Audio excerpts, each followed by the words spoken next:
So here we are again, you guys, on our wonderful at home here at Red Mill. And we have Derrick Pratt here from the Erie Canal Museum, who is going to share some information and, expand our knowledge on our beautiful, what we already have here right in front of us. So here's Derrick, and he can go over his background and everything with you.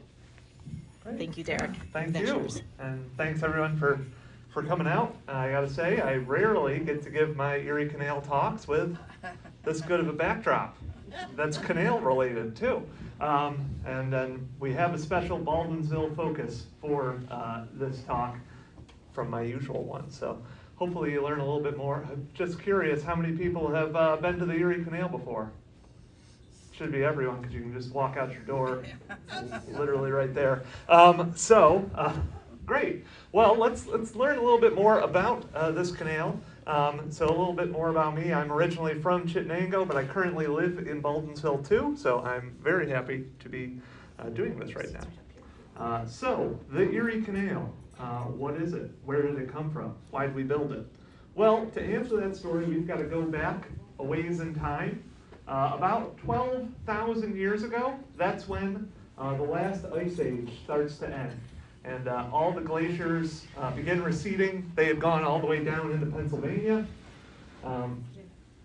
And when these glaciers melt, when ice melts, leaves behind a bunch of water. And that is what's called Great Lake Iroquois, which would have been, you can kind of imagine Great Lake Iroquois being Lake Ontario, and then extending all the way to kind of Oneida Lake. Nowadays, the Great Lakes, they drain out through the St. Lawrence River, but as the Ice Age was ending, that was blocked off. So instead, the water had to find a new way to go to the sea. And it did that right here in the Mohawk River Valley. This is an incredibly unique geographic feature on the east coast of America. You've got the Appalachians going all the way from Georgia up into Canada, and the only pass under 600 feet in elevation is right there, the Mohawk River Valley. As a result, Mohawk becomes an incredibly important transportation route. Since the first people arrived here, around the same time Great Lake Iroquois existed, you've got people moving in, following kind of migrating herds of caribou and other large animals along the shores of that lake. Eventually, their descendants are going to become the Haudenosaunee or Iroquois, as you may know them, who are living here. They use the Mohawk River quite extensively. That's why their confederacy, in part, becomes so powerful. And then when Europeans start arriving and colonizing New York, they settle up the Hudson. And they also recognize the great transportation value of the Mohawk. So we start seeing settlers around the early 1700s starting to move into the Mohawk River Valley. However, so let me kind of chart out for you what this route looks like a bit, this early transportation route. You can take a boat really easily up the Hudson. There's a 2-foot elevation difference from Albany to New York City. So you can just sail right up that. But at Cohoes on the Mohawk River, there are what are called the Great Falls. You're not taking a boat over the Great Falls. They're about the same size as Niagara Falls. And then there's a number of other smaller falls and rapids. Most notable, Little Falls, but also you've got rapids at places like German Flats, etc. So if you want to take a boat, and traveling by boat is, until about 100 or so years ago, the easiest way to transport any large amount of goods is by water. So anytime you hit one of these obstacles, you got to take your boat out of the water. The most famous place you have to take your boat out of the water is right here. This is today's Rome, New York. It's where the Mohawk turns north into the Adirondacks. That's why Fort Stanwix is right there. It's to protect what's called the Great Carrying Place. You've got to carry your boat about 1 mile to 3 miles to this little stream called Wood Creek, which is, from all the sources I know, very generous to call Wood Creek a creek. It's kind of like a stream that occasionally has water in it. But when it does have water in it, you can get to Oneida Lake. And from there, you can take your boat to the Oneida River, which hooks up to the, either the Oswego River or right out here, the Seneca River. You can then take that to the Finger Lakes, or you can take the Oswego up to Lake Ontario. And you run into these same sorts of things on those two rivers as well, including right here. Where that water is falling over the dam, there were once rapids that you also couldn't take a boat over. This was the site of a Haudenosaunee settlement, I believe on the other side of the river, and this was an important carrying spot as well, much like Fort Stanwix. It's why there's that fort out in Brewerton. That was another carrying spot and crucial kind of juncture place. So, this route, it's better than any other one you can get going from the East Coast to the Great Lakes. However, you can see there's a lot of problems.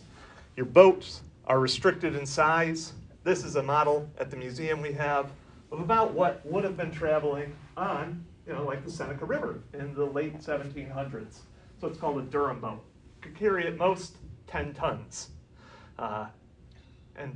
And remember, you have to carry, so the boat's kept small because you have to carry that around obstructions and everything inside of it. So you're really limited in how big of things you can carry. And it's pretty problematic to transport things. It takes a while. It takes about a month to go from Buffalo to New York City using boats like this. However, on to New York's political scene comes this man. This is DeWitt Clinton. His family is very prominent in New York history in general. He runs for governor on the platform of building a canal across the state, so an artificial waterway. To get rid of all of these problems with our natural waterways, you can carry bigger boats on it more efficiently. 1817, he runs for governor and wins in a landslide. And they begin building what is originally kind of derisively called Clinton's Ditch, yes, or Clinton's Folly. But his supporters also lovingly take up that name as well. We still call it Clinton's Ditch to this day. And here's what they built. So Thomas Jefferson, when they try to get federal funding for the canal, pretty much laughs them out of the room, says this is little short of madness. A project like this cannot be done in a century to build across the wilderness, 350 miles of canal. They do it in 8 years, however. This 363-mile-long canal from Buffalo to Albany, so Lake Erie to the Hudson River. It goes over 571 feet in elevation change, and that is accomplished through 83 lift locks, just like the one we've got outside the door. So that lock is much, much bigger, as we're going to see, and we're going to see why, than these locks were. And New York State does it all by itself. The New York State canal system, still owned and operated by New York State today, gets its origins back then. Because again, the federal government wouldn't pay for it, but also they had tried in the 1790s for a private company to do it, the Western Inland Lock and Navigation Company. They found that the money didn't exist in the country at the time for a private corporation to do this as well. So New York invests a little over $7 million into this project, which in today's day and age, we literally have trillion-dollar infrastructure bills. That seems pretty small, but at the time, it represented about a third of New York State's entire GDP. Other calculations have suggested New York invested into this the equivalent of what the United States invested into getting a man to the moon in the 60s. So this is a huge risk that New York took. Nothing like this had ever been tried in America before, and well, we'll see if it paid off. But first, how'd they build it? Well, first, they needed people to design this thing. And this is kind of the engineering crew. At the top, you've got Benjamin Wright of Rome and James Geddes, I recognize the last name on him. He's from Syracuse, a salt boiler. Both of them are kind of surveyors. They have no engineering experiences, but they study up, read books from European canal builders largely, and also recruit a very talented team of canal engineers. So you've got Canvas White, who allegedly creates the first American hydraulic cement in my hometown of Chittenango. The hydraulic cement is cement that hardens underwater. There's a lot of water involved in canals, as you know. Nathan Roberts, a math teacher from Canastota. We're going to see a few of his things. And John B. Jervis, real quick, I just love his story. Jervis is about 18 years old, living in Rome. And Benjamin Wright owes his dad a favor, so he gives his son a job just clearing brush for Nathan Roberts' surveying team. At night, Jervis learns how to survey from Roberts. By the end of that 8-year period, he's in charge of the entire eastern section of the canal's engineering. He will later become kind of the foremost civil engineer in the first 50 years of American civil engineering. He's going to build the first American railroad, and famously builds the Old Croton Aqueduct, which is the first steady supply of clean drinking water New York City ever has. He's a really fascinating figure, and that's why the Erie Canal is recognized as the birthplace of American civil engineering. And you can see a couple of the kind of marvels of engineering that they had. This is the Richmond Aqueduct, across the Seneca River at Montezuma. You can still see a number of its arches today. And the famous Flight of 5 Locks at Lockport. So these are five locks staircased on top of each other that overcome about 70 feet in elevation. So they were designed by Nathan Roberts, who we just looked at. So that's really impressive. Here's another really cool engineering feat. At Lockport, they actually, if they had gone all the way to the top of what's called the Niagara Escarpment, that's the cliff that Niagara Falls falls over, they would have been higher than Lake Erie. And like I said, water is kind of important for canals, and they had to figure out where they'd get water from. So they had to drop the canal down to the level of Lake Erie, and to do that, they had to build this man-made canyon for about 2 miles for incredibly hard dolomite. More on that later. But how'd they actually build it? How'd they dig that deep cut and all these other things? Well, like you see here, it's largely just sheer manpower with shovels and a lot of whiskey. It's true though. Canal contractors, they get about 1 to 2 mile sections. Most of their workers were paid room and board, and one canal historian estimated just on the job you'd be paid about 13 ounces of whiskey a day on average. So yes, it was a hard job. Supposedly when they were doing the deep cut, you'd place a barrel of whiskey where you wanted the workers to dig to for the day, and then when they reached it, they could end and enjoy the contents of the barrel. So yeah, there you see an exhibit with those 2 main tools that they had. But you can see they also created a number of other unique inventions. These are some early versions of cranes. Those are for that the deep cut. Like I said, they're going through incredibly difficult, like hard rock that we would have a challenge with today. Back then, they didn't even have dynamite. They were using essentially just black powder to blow away these stones, and then you'd get these horse-powered cranes to move away the stone. Another famous invention of the canal is the stump puller. These are about 16-foot tall pulleys. They could take about 40 stumps a day out of the ground, in contrast to around 4 your average canal work team could have gotten by hand. So lots of really great inventions come out of the canal. And like I said, it takes them 8 years. This canal, Thomas Jefferson had said, would take a century. They celebrate it October 25th, 1825. They start out in Buffalo, Governor Clinton sets out on a packet boat, the Seneca Chief, to begin the journey. They fire a cannon in Buffalo. There are more cannons placed about 5 miles apart, all the way to New York City. So when you hear the previous cannon go off, you fire the next cannon, so on and so forth, all the way down the line. How long, any guesses how long it took for news to reach New York City that the Erie Canal was opened via cannon shot? No wrong answers.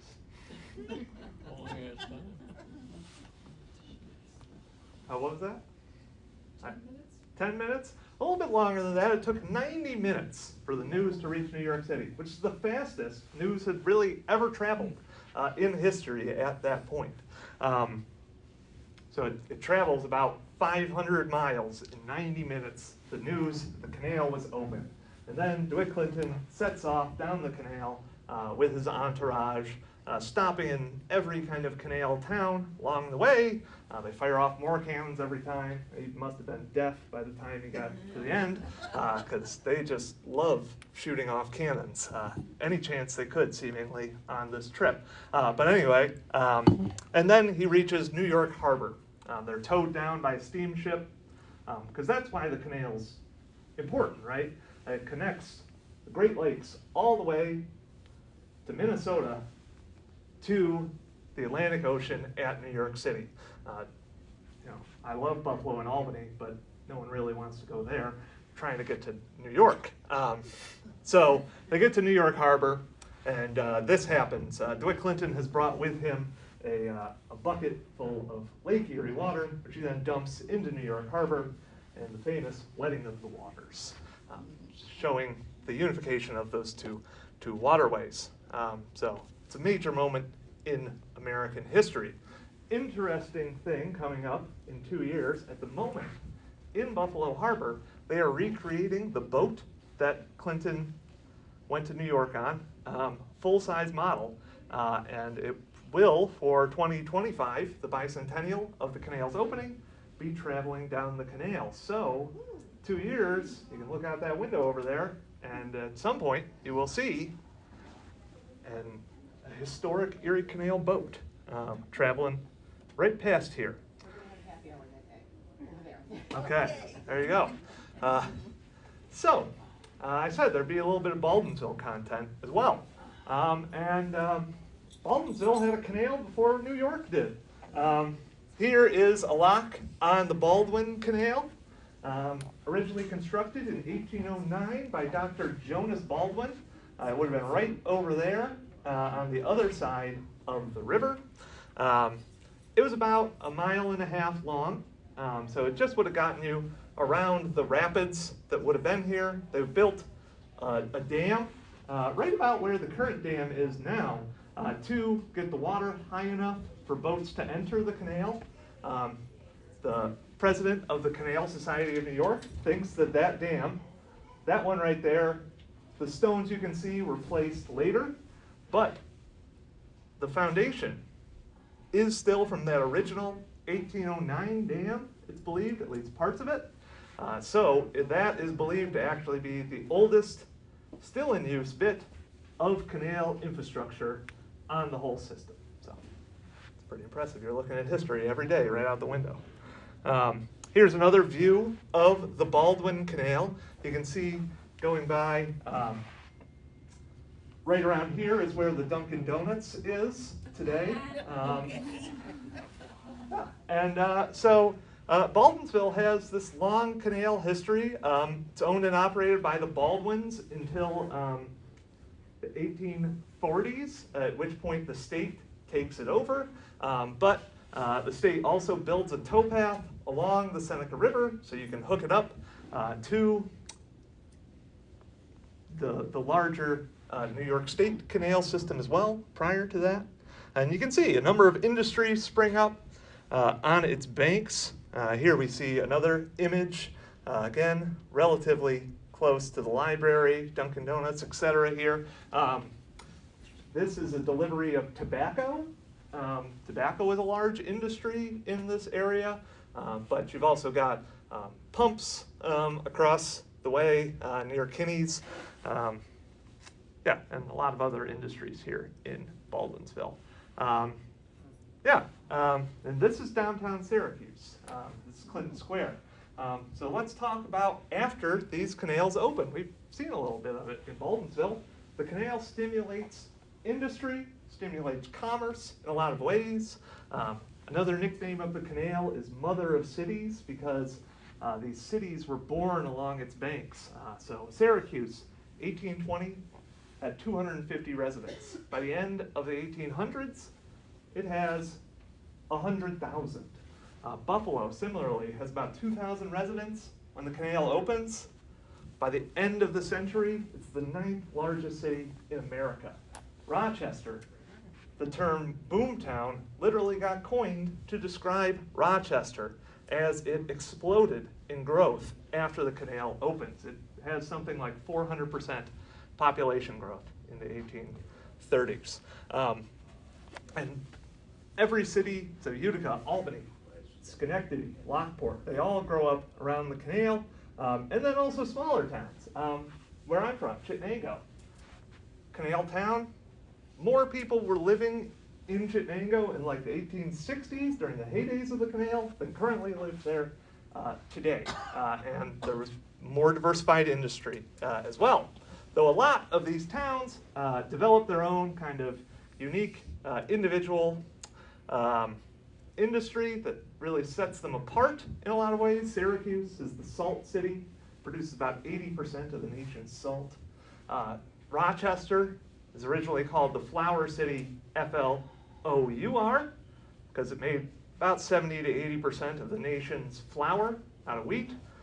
Later becomes the Flour with a W city because it's also the first place to have commercial flower nurseries in the country.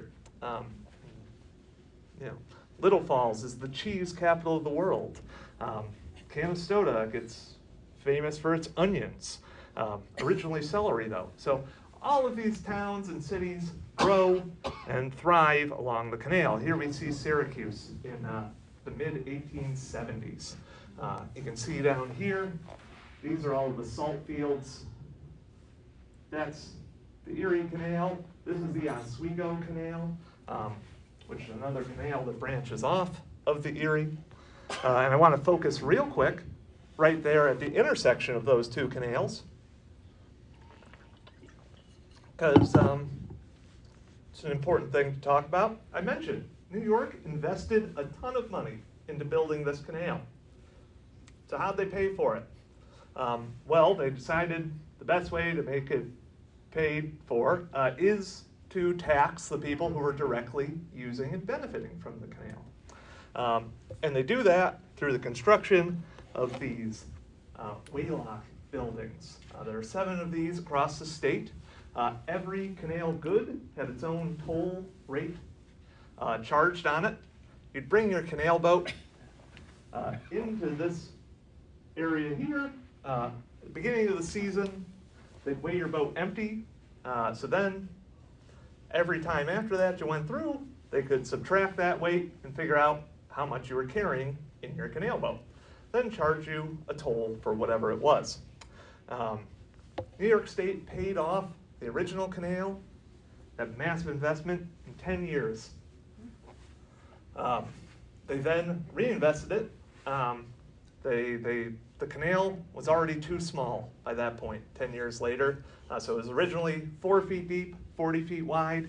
They made it 70 feet wide and 7 feet deep. That took about 30 years to build.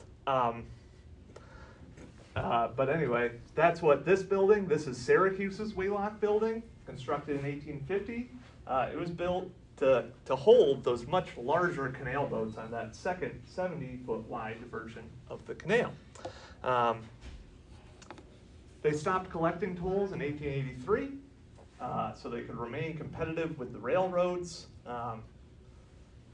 So you'd have a cheap option for people. And after 1883, a lot of the Waylock buildings get torn down. Here's a model of the scale. If you come down to the Canal Museum, you can see it. Most of the Waylock buildings get torn down, except for the Syracuse one. It remains canal and later state office buildings until the 1950s.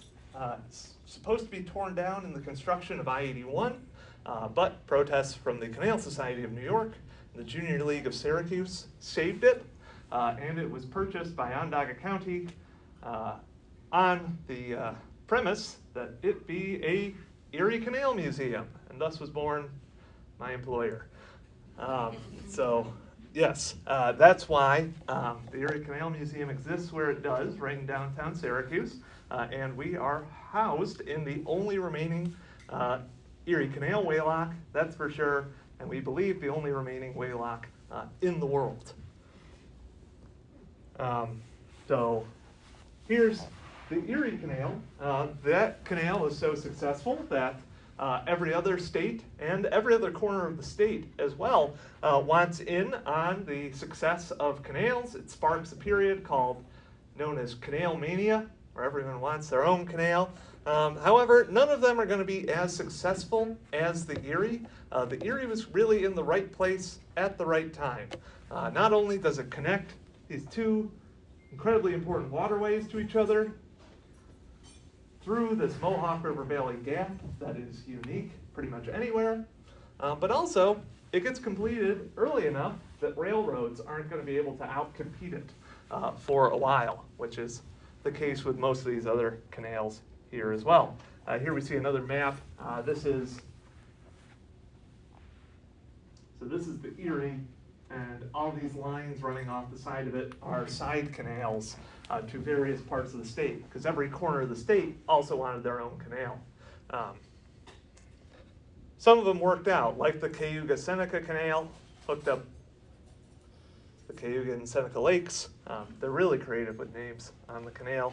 The Oswego Canal goes up to Oswego, and the Lake Champlain Canal, those still exist, but you've got other ones like the Genesee Valley Canal, one of my favorites, but it's crazy. It went along the side of Letchworth Gorge, if you're familiar with there. You've got the Black River Canal, which goes up into the Adirondacks. Building canals over mountains is a bad idea, typically. And yeah, it would prove to be then.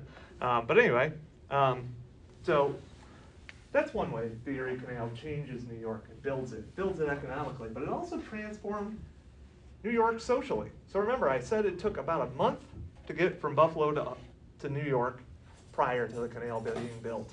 It now takes less than a week. So people and ideas start moving up and down the canal along with those goods. The first of those major kind of ideas is the Second Great Awakening. It's a religious movement, sweeps across the area. This place becomes known as the Burned Over District. You've got these revivalist preachers, and everyone is burned over by the fires of religious passion is kind of where the name of that comes from. And they preach this new form of Christianity that emphasizes more morality and your need to make society better. And out of that come a number of reform movements that upstate New York is kind of the heart of. So we've got here Elizabeth Cady Stanton, famous women's rights advocate. She grew up right in the Mohawk River Valley, was educated in Troy at the east end of the canal, lived in Seneca Falls, a canal town, for much of her life. The women's rights movement is incredibly strong along the Erie Canal. It springs out of largely the abolition movement, which is also incredibly strong. There's a lot of Underground Railroad history along the canal. Frederick Douglass, pictured here, he lives in Rochester. You've got other prominent abolitionists all along the canal as well. This guy, he's one of my favorite stories. This is the Reverend Thomas James. He was born enslaved in Canajoharie, New York. Slavery was still legal in New York until 1827. He followed the canal as it was being built to Canada. So they had just staked out the route, follows that on kind of the early Underground Railroad all the way to Canada, helps dig the Welland Canal, which is Canada's response to the Erie, connecting Lake Ontario and Lake Erie together. In case you couldn't tell, canal building is not fun. That's why you need to drink so much. So he quits that pretty quick and comes back to America, works in a canal side warehouse in Rochester, originally just sweeping the floors. Over the winter, the off season, learns to read. By the end of his career at that warehouse, he's in charge of the entire freight shipping business of a major canal line. Then he quit that to become a pastor in the African Methodist Episcopal Zion Church, and then traveled to a bunch of different canal towns, setting up AMEZ churches and preaching abolition in first Rochester, then Syracuse, Ithaca, Sag Harbor, before eventually moving to Massachusetts, where he meets a young Frederick Douglass, who he encourages to start speaking publicly. So Thomas James, I just find fascinating. These folks work to build a better and more just America that lives up to some of its founding principles. I think along the canal, an excellent example of how these folks transform upstate New York, the canal corridor, and how the Erie Canal overall transforms New York State can be seen in this man. This is Garnett Douglas Baltimore, born in Troy. Both of his parents are abolitionists. He's named after Frederick Douglass and Henry Highland Garnett, another Albany area abolitionist. Goes to Rensselaer Polytechnic Institute. Now remember, I said Erie Canal, home of American civil engineering. It was Erie Canal engineers who found RPI, the first ever publicly available engineering school in America. Baltimore attends RPI in engineering, graduates. He's the first African-American graduate of the RPI engineering program, and then he gets his first job working for the New York State Canal System as they are expanding the Oswego Canal. If you go to the outlet of Onondaga Lake Park, where the Wegmans Good Dog Park is now, you can see the remains of a lock. That is lock number 4 on the Oswego Canal. Its expansion, designed by Garnett Douglas Baltimore, who also worked in the Waylock. So he kind of brings all of this story together. And he will later design many of Troy's public parks as well as a landscape architect. However, when Baltimore works in the canal offices around the 1880s, the canal's kind of dying. The railroads have finally been able to surpass it. And in the 1890s, there's the big debate about whether to keep the canal or not, or to close it down. Along comes Theodore Roosevelt, big fan of canals, builds the Panama as well, and he fights for a new canal, a larger canal, one that will get rid of your mule named Sal, but keeps the canal operational. And shortly after his governorship, the barge canal is approved. This is a new, larger Erie Canal that's going to be able to use natural waterways a lot more than the original canal had. They now have the technology for that, and allows boats. So previously, on those first 2 versions of the canal, most of your boats are being pulled by animals, primarily mules. Mules can only go so fast, and only pull so much.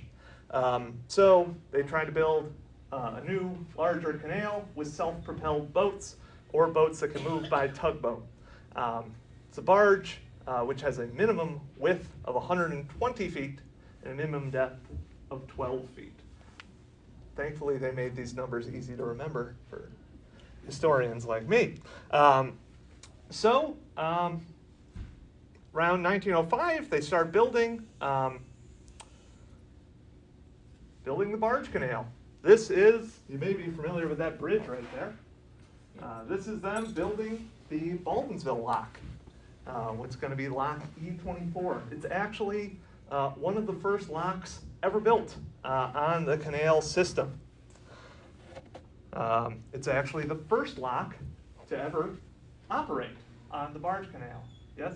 Is that our building in the background? Yes, it is. You guys notice that? Yeah. There you go. Yeah, this is, yes, this is all the state officials going in to open the canal boat, or not the canal boat, the lock.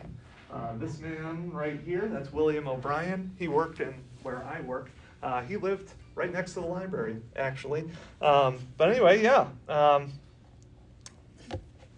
Lock E24 opens in 1911. You started having a few things go back and forth. It's largely contractors' boats at the time because the canal isn't fully open. But 1918, the barge canal is fully open. And here you see, this is in the Mohawk River Valley. You can see just how natural this transportation route is. Pretty much every major transportation route in New York follows the same route. Oh, that's William O'Brien again. Again, he lived right across the street. So this is the canal system today. A lot of people think the Erie Canal, this bygone system from 100 years ago. It still operates today. I mean, you folks get to see it now, starting May 19th when the Erie Canal opens again. Every day there's going to be boats going through there. I believe E24 is the second busiest lock on the whole canal system, behind only Brewerton's lock. Yeah, as you can see, they also canalize Cayuga and Seneca Lake, Oneida Lake, etc. So the canal today, at the moment, we're commemorating our 200th anniversary of the canal's existence, from 2017 to 2025. As part of that, New York State has undertaken what's called the Reimagine the Canals initiative, trying to make the canal relevant for the next 200 years. A big thing that's come out of that, the Empire State Trail, 524 miles of connected cycling and walking trail. An estimated 3.5 million people used this trail last year from all over the world. So that's pretty huge. Yeah, people use the canal now primarily for recreation. I should say the barge canal was an important commercial waterway until about 1959. That's when the St. Lawrence Seaway opened up and redirected traffic north. Nowadays, you see mostly recreational boaters, so kayakers, fishing boats, that sort of thing on the canal. But you will also get oversized objects.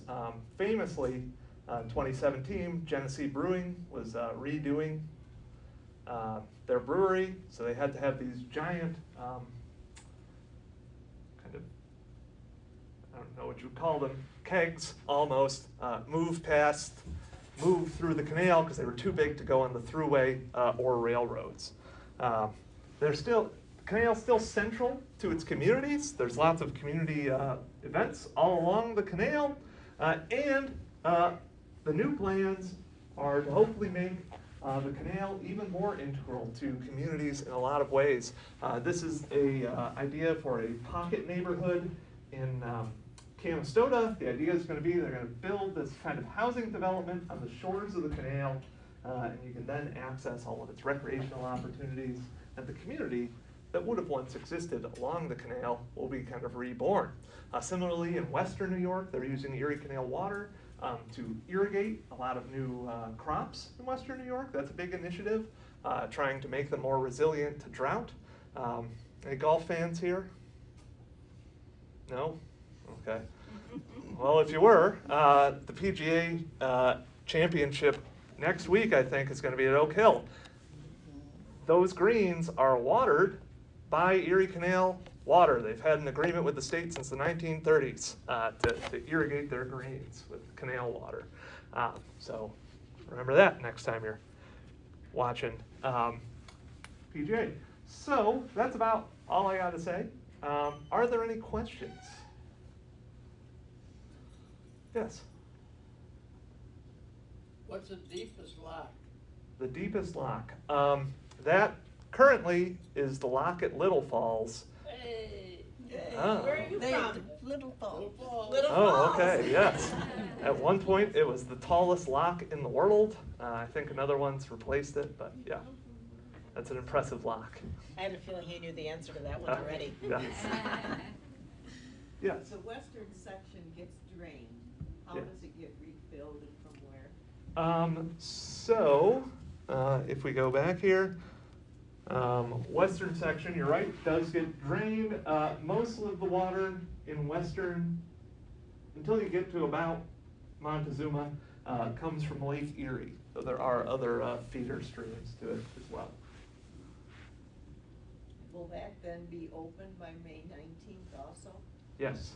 Actually, because of the PGA Championship, they're opening the western section like a week early. So I don't know, like Tiger Woods or something can ride a boat on it if he wants. Yes. I missed the first part, but do you know how many songs were written about the Erie Canal? A good amount. That's a good. I don't have an exact number. As a kid, or I was in school, we all learned, I don't know if it's called Low Bridge, but the one that's Low Yes. Bridge, everybody down Low Bridge because it's coming through the town. Yep. Yeah, that was a great one. That's what we all refer to in the Erie Canal world as the song, and everyone knows what you're talking about. Yeah, there's a lot on that. It was actually written in the early 1900s when they're building the barge canal. It was written by this Tin Pan Alley guy, and it's kind of a retrospective on the canal, like kind of like, oh, look at what we're losing here. Yes. I wish you had the words up there because I'm sure that most of us could sing it. Yeah. I have to find it. Yeah. Yes. Does Erie Boulevard in Syracuse follow the original canal, where the canal was? Yes, great question. Yeah, so that's where the Waylock is today. Yes, Erie Boulevard in Syracuse, if you're traveling throughout most of upstate New York, if you run into like Erie Boulevards anywhere, they're largely where the Erie Canal was. And the reason for that, and you can see the canal now goes through Oneida Lake. So they bypassed pretty much from the Seneca River at Montezuma to Rome for this newer section. So they fill all that in the 1920s largely. Just a follow-up question. My father used to talk about the wide waters. Yes. If you could just. Yeah. So there were wide waters every 5 to 10 miles or so, and I mean, name's pretty self-explanatory. It's where the water got wider. So they would usually be much wider to allow boats. So the boats were typically traveling 24 hours a day, 7 days a week. But if you needed to stop, you could pull over in a wide water. Also, your boat's usually longer than the width of the canal, so the wide waters gave you a place to turn around as well. Yes. We come from Schenectady about 30 years ago, and Lock 8, as kids and as adults, we used to go up to Lock 8 all the time, Oh, watch boats go through and yeah. talk to people. Yeah. Is that a busy lock or no? I'm not 100% sure on if that's super busy. I know that end of the canal, because you have to go all the way up around the falls at Cohoes, there's a lot of locks, and people they like to take as few locks as possible. So it's not one of the busiest, I don't think. But an interesting bit of history, Lock 8 and 9, part of their walls are made of these unique canal boats that were made during World War I. There was rationing, so you didn't have steel, but they had plenty of concrete, so they made these barges out of concrete, which they then sank to kind of make these sort of retaining walls to the canal out by Schenectady, and you can still see them there. All right, any more questions? No? All right, well, you've been a great audience, so thanks a lot. Thank you. I think it's Yeah, it looks picked like it a up. guide. Yep. But thank you, Derrick, for coming out. Do you have any, like, can we get any copies of those pictures or anything that you sent? Yeah, I could Can send email us- them. Okay, yeah, so that'd be great. Yeah. We're also gonna try and get out to, Camillus Oh, and do one yes. of those boat rides too, so that's on our list for this summer of things to do, so. But thank you, it's so interesting, did you guys enjoy all the history and stuff? I'm sure there's a few things you knew and Do they have any more oil barges going up and down the canal? Not a ton anymore. Those end around the 70s, the oil. I should also note, if you want to hear more Erie Canal history, the Baldwinsville Libraries got me once a month until August, on Tuesdays at 6:30. So next Tuesday, the 16th, I will be talking there on the history of food in the Erie Canal. well, thank you so much for coming I out. got one Oh, other wait, we got question. more. You Oh, got, another. you got DeWitt hooks, it used to be the Erie Canal, DeWitt, New York? yeah, Yeah. okay, and that goes all the way to Nider Lake, like Ontario, no, Nider Lake, Nider Lake. The canal out there? Right. Yes, you are I've done correct. it. Yes, I It's used a to great work on it. experience. Oh, yeah. The canal, unfortunately, that part of the canal isn't, they haven't done nothing. We have a trail path. Yeah. So that's where I think they ride the bikes from Buffalo, they still do that, I think? Yes, Yeah. I did it last year. Yeah, Okay. Yeah, yeah. Is that a lot of fun? Oh, it was a blast. Yeah. Yeah, there's still 36 Okay. preserved miles from DeWitt to Rome. Yeah. Yeah, like you said though, you have to take the boat out, I was at a Kansas store, they had to take the boat out. Yeah, that's, because they would fill things in. So I had to take it out, and everybody says, somebody asks us, well, have you seen two girls and a boy? Oh, Man, no, who would do that, lady? We went there, but they didn't see us, think they could Under do the it. aqueducts It was and fun, everything. it was a fun trip. yeah, sounds fun. I did a similar one. Mm. Cool. Well, thank you again, Derrick, I appreciate Thank you. it. Yes, thank you. Thank you. Yeah.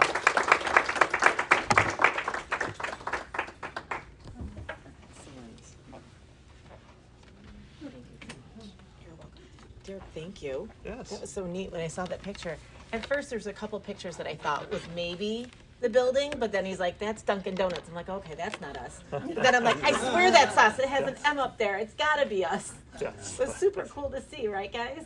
Yeah. I mean, we all know the history of this building somewhat, but to see it more, Yeah. you know, it's just very neat. So I think thank we you. might have a few more of this building That's historically. neat, very neat. So, Yeah. thank you. I Yeah, appreciate thank you you. coming out. That's for you. Thank you. Yeah, All we're right. hoping to get out on the other one out in Camillus, and Yes. just fun to get them out, but I appreciate it. Yeah.